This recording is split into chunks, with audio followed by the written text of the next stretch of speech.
Hey everybody, my name is RJ, but that's not really important. Today I'm here to talk about defining your community, and that's from the ground up. So the title of my presentation is on Defining Stamford, so hopefully you're from Stamford. If not, you can take something away too.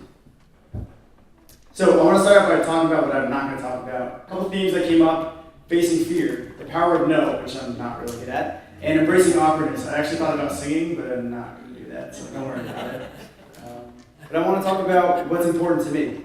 And it starts with Stamford. I grew up here. However, growing up, it was more just a place. I thought of Landmark. I thought of the Ferguson Library. I thought of these places, and that was about it. So I was kind of ready to move on. And I had an opportunity after college to actually travel around the country and visit some amazing places for a year. I volunteered in Oregon, California, and Louisiana. And it really was the first time that taught me about the true definition of community. So I took this and loved it, went to grad school, and then panicked. I moved home. I couldn't find a job, and I really just kind of lost my place and didn't know where I was going.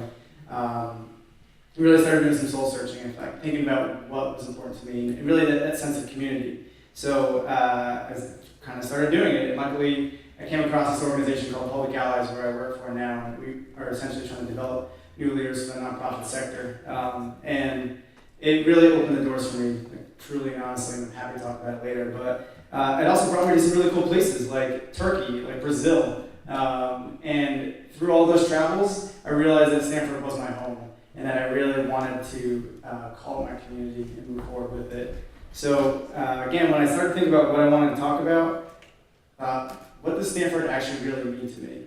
And I realized that there were a couple of key themes that came up for me, and I want to share some with you. So there's really three that pop up. Spaces, places, and faces. When I started out, it was more just about the place and that was it, but I realized it's those deep connections, those one-on-one connections that you make that really mean something. So I'm going to share some with you if you allow me to. So I'm going to start with Lorca. Layla, hopefully still here. This is a really great local coffee shop. I don't really drink coffee, but I go there and always have coffee, so you know it's got to be good. Just the atmosphere, the environment that's there, and conversations I get started is a really great opportunity, so please go. Got Franklin Street Works, which is a nonprofit that focuses on art spaces right here in Stamford. And besides just the cafe, they have this really cool artwork. So if you haven't been, please check it out. We also have places like Half Full. You already heard about Connor, but more so the people that are there. You've got Connor, you've got Jordan, you've got Lindsay, you've got Chris, you've got Allie, you've got all these people that once you really get to know them, you realize that it's more than just the beer, which is really good, but the mission that they're trying to put out there. So.